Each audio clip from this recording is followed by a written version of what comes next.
বহু যুবক মানুষ এখানে বাবা যারা আছেন, যদি এবং ছেলের মেয়ে যদি প্রাপ্ত বয়স্ক বয়স্কা হয়ে যায়, আপনি বিয়ে দিতে চান না, বলো নিজের পায়ে আগে দাঁড়াক। নিজের পায়ে দাঁড়াতে গিয়ে যদি একবার কোনো কাম করে ফেলে, কিয়ামতের দিন আপনিও জেনাকারের কাতারে দাঁড়াবেন। এই জন্য বাবারা একটু সাবধান হবে। ওর ঘাড়ে সোয়াল তুলে দেন, এমনি পাওয়ার সিস্টেমও জেনে ফেলবে। তিনি হযরতে আদম আলাইহিস সালামের বাম পাজরের হাড় দিয়ে আমাদের আদি মাতা হযরতে হাওয়াকে বানালেন। সুন্দরী একটা মেয়ে লোক বানিয়ে রেখে দিয়েছে। হযরত আদম ঘুম থেকে উঠে দেখলেন সুন্দরী, তাকালেন এবং ধরতে গেলেন। কারণ নিষিদ্ধ জিনিসের প্রতি আকর্ষণ সে জন্মের শুরু থেকেই। কথা বলেন না কেন? যেই তাকিয়েছে, ধরতে গেছে, আল্লাহ বলে ধরাও যাবে না, তাকানো যাবে না। আদম নবী বলছে আল্লাহ ধরাও যাবে, তাকানো যাবে। এই বুদ্ধি দেন। বুদ্ধি দিলাম, বিয়ে করা লাগবে। এই জন্য আদমের সন্তান কিয়ামত পর্যন্ত যারা আসবে, আর যদি মূর্খ হয় দেখবেন নামাজের ফরজ কয়টা জানে না, বিয়ে করা ফরজ। আপনার পেটে বোম মারে, হুজুর ফরজ কয়টা বলতে পারবে না, বিয়ে করা যে ফরজ কে জান। বহু যুবক মানুষ এখানে বাবা যারা আছেন,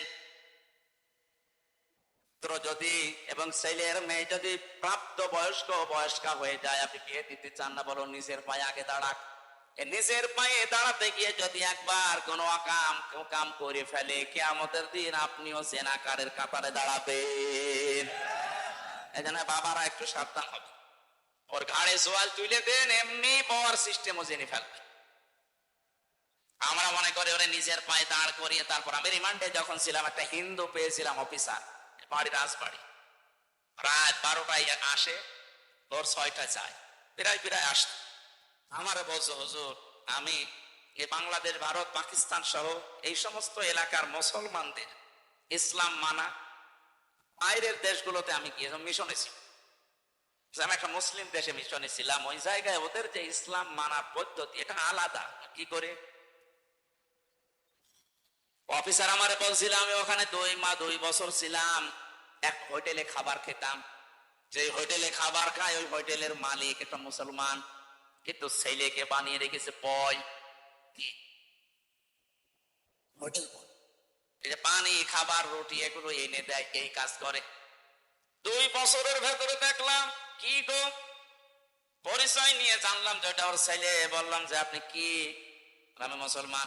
কেমন মুসলমান আপনি? আমার দেশেও তো মুসলমান আমি দেখেছি, আপনি কেমন মুসলমান? আপনার ছেলে, আপনি এত বড় হোটেলের একটা মালিক, আর আপনার ছেলেকে আপনি হোটেলের বয় বানিয়ে রেখেছেন। ও পানি দেয়, খাবার দেয়, রুটি দেয়। কথা হইল কেন? কি হয়েছে? কি হয়েছে মানে আপনি যে পর্যায়ে আপনার ছেলেকে ওই পর্যায়ে তুলতে পারেননি, ওই পর্যায়ে তোলার জন্য আপনার কোনো চেষ্টাও মনে হয় নেই। তাছাড়া এইভাবে 2 বছর আমি তো দেখছি।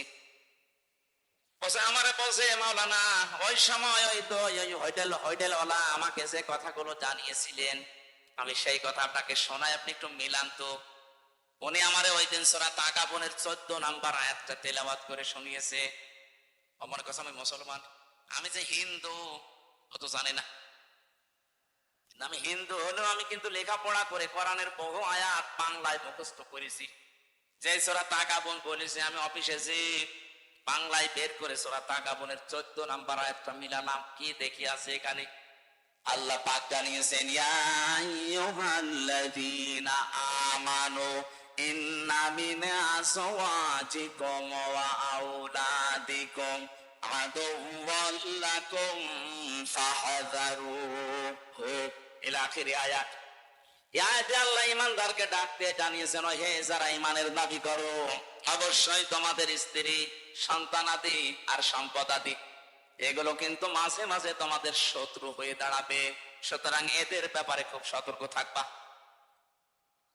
এদের পেছনে পড়ে, এদের পেছনে লাগতে গিয়ে, এদের পেছনে শ্রম দিতে, সময় দিতে গিয়ে আমার আল্লাহর বিধানটা যেন ভুলে যেও না। আমি বললাম আপনি কি বোঝাতে চান এখানে? উনি আমাকে বুঝিয়েছিল হুজুর, উনি আমারে এই আয়াত দিয়ে বোঝাতে চেয়েছেন, আমার এই ছেলেটাকে আমি লেখাপড়া শেখাতে চেয়েছিলাম, যতটুকু চেষ্টা করেছি আর পড়ে নাই। তোর যে লেখাপড়ার দৌড়, এরপরে আমি ওর একটা সৎ পাত্রে দেখে পাত্রস্থ করেছি, ওকে বিয়ে দিয়েছি। 3 নাম্বার দায়িত্ব ছিল আমার ওর একটা কর্মজীবন তৈরি করে দেওয়া। তা আমি যে কর্মজীবন দেব, ওর তো সেই যোগ্যতা নেই। আমি ঘুষ দিয়ে কোন চেয়ারে বসিয়ে দেব, ওই চেয়ারে বসলে ওর ওই যোগ্যতায় চেয়ার চলবে না, শেষে চেয়ারের পায়া থাকবে না। কথা বুঝতেছে? তাদের চিন্তা ভাবনা দেখেছেন? আমাদের দেশের হাজারো বাবা জয়ের গ্রুপের কাছে যে বলবে আমার ছেলে ম্যাট্রিক ফেল, বিএ পাস, চাকরি করছে, ওই জায়গায় আপনি বসিয়ে দেন। মনে হয়তো আপনার মুখের দিকে তাকিয়ে সম্মানের খাতিরে দেবে, কিন্তু যে ম্যাট্রিক ফেল ও ওই চেয়ারে বসার যোগ্যতা রাখে। ওর শিক্ষা নেই, ওর ট্রেনিং নেই,